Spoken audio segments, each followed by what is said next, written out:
Shri Swami Samarth. So आज आपण आलो आहोत चोळप्पा महाराजांच्या मठात। स्वामी महाराजांची समाधी जिथे आहे इथे येण्यासाठी जर तुम्ही वटवृक्ष मंदिरापासून येत असाल तर वॉकेबल डिस्टन्स हार्डली 15-20 मिनिटं आहे, तुम्ही चालत येऊ शकता।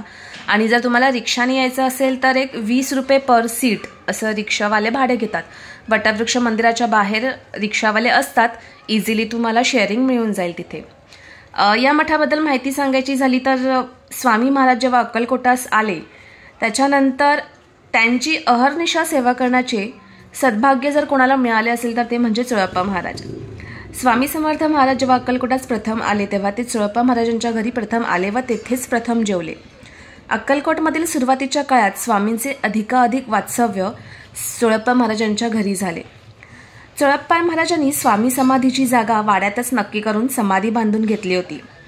चोळ्या यात अगोदर तुला घालील मगच मी जाईल असे स्वामींनी चोळप्पा महाराजांना सांगितले। अगदी तसेच घडले। चोळप्पा महाराजांचा अंतकाळ स्वामींचे आधी 6 महिने झाला आणि तुम्ही इथे पाहू शकता, इथे आतमध्ये स्वामी महाराजांची समाधी आहे। मंदिराचं काम, मंदिराचं बांधकाम एवढं सुरेख आहे, खूप सुंदर पद्धतीने नक्षीकाम तुम्ही बघू शकता मठाच्या वरती। तुम्ही जसं मठाच्या आतमध्ये आल तसं तुम्हाला उजव्या आणि डाव्या बाजूला अभिषेक करणारे गुरुजी इथे बसलेले दिसतील। बरेच भक्तजण इथे नामस्मरण करताना दिसतील। डाव्या साईडला तुम्ही बघू शकता इथे गुरुजी आहे, तिथे स्वामींच्या पादुकांचा अभिषेक सुद्धा केलं जातं। तुमच्या इच्छाशक्तीप्रमाणे जे काही त्यांचे चार्जेस आहे ते देऊन तुम्हाला इथे ती सेवा करायला मिळते। डाव्या साईडलाच इथे स्वामींचा भली मोठी फ्रेम होती आणि वरतीही खूप सुंदर असे त्यांचे आठवणीतले सगळे फोटो लावलेले आहेत। मी तुम्हाला एकदा वरचा व्ह्यू पण दाखवते। खूप गर्दी असते इथे।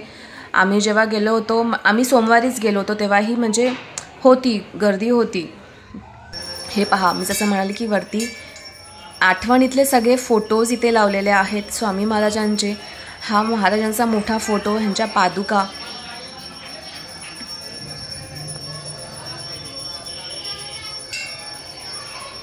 खूप सुंदर काम आहे या मठातलं, खूप सुंदर नक्षीकाम आहे, खूप सुंदर बांधकाम आहे।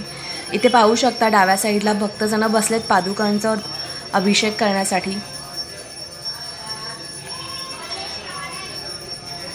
जर तुम्हाला गाभाऱ्यात जाऊन, आतमध्ये गाभाऱ्यात जाऊन जिथे महाराजांची समाधी आहे तिथे जाऊन जर डोकं टेकवायचं असेल तर तिथे तुम्हाला 1000 रुपयाचा अभिषेक करावा लागतो। स्वामींच्या पादुकांचा अभिषेक होतो तिथे। हे जे आतमध्ये गाभारा आहे तिथे आतमध्ये डाव्या साईडलाच स्वामींच्या पादुका आहे, तिथे आधी अभिषेक करून घेतला जातो आपल्याकडून। ते दक्षिणा 1000 रुपये आहे। ते अभिषेक झाल्यानंतर तुम्हाला आतमध्ये गाभाऱ्यात जाऊन तिथे स्वामींच्या समाधीवर आपल्याला डोकं टेकवता येतं, आपल्या मनातली इच्छा सांगता येते। आणि तो जो अनुभव आम्ही अनुभवलाय खूप सुंदर होता, खूप सुंदर होता। खूप मनापासून इच्छा होती की मला ते करता यावं, सो ते झालं। अजून एक गोष्ट सांगायची म्हटलं की जर तुम्ही अभिषेक करत असाल तर स्पेशली जेंट्ससाठी तिथे सोहळं नेसावं लागतं। तिकडे ते लोक अवेलेबल करून देतात, त्यांच्याकडे सोहळं असतं, तुम्हाला चेंज करून सोहळं नेसवून अभिषेकला बसावं लागतं। आणि जर लेडीज असेल तर ड्रेस किंवा साडी, जीन्स असेल तर तिथे अलाउड नाही आहे। ड्रेसवर किंवा साडीवर तुम्ही बसू शकता। एका फॅमिलीला 1000 रुपये ज्या दक्षिणा आहे त्याच्यामध्ये 4 लोक बसू शकतात अभिषेकाला। सो आम्ही अभिषेक केला होता, आम्हालाही भाग्य लाभलं। आतमध्ये गाभाऱ्यात जाऊन ते बघा, तुम्ही पाहू शकता समाधी मठ आहे तिथे जाऊन डोकं टेकवलं, स्वामींचं दर्शन घेतलं, खूप छान वाटलं। त्याच्यानंतर डाव्या साईडने आम्ही बाहेर येऊन चोळप्पा महाराजांच्या वाड्यात आलो, जिथे महाराजांची खूप जुनी आठवण आहे। जेव्हा महाराज इथे राहिले होते काही वर्ष चोळप्पा महाराजांच्या घरी, हीच ती विहीर जिथे स्वामींनी लघुशंका करून ही पाणी स्वच्छ केलं होतं। सो ही विहीर साधा बंद करून ठेवली आहे, पण एक ती आठवण जुनी।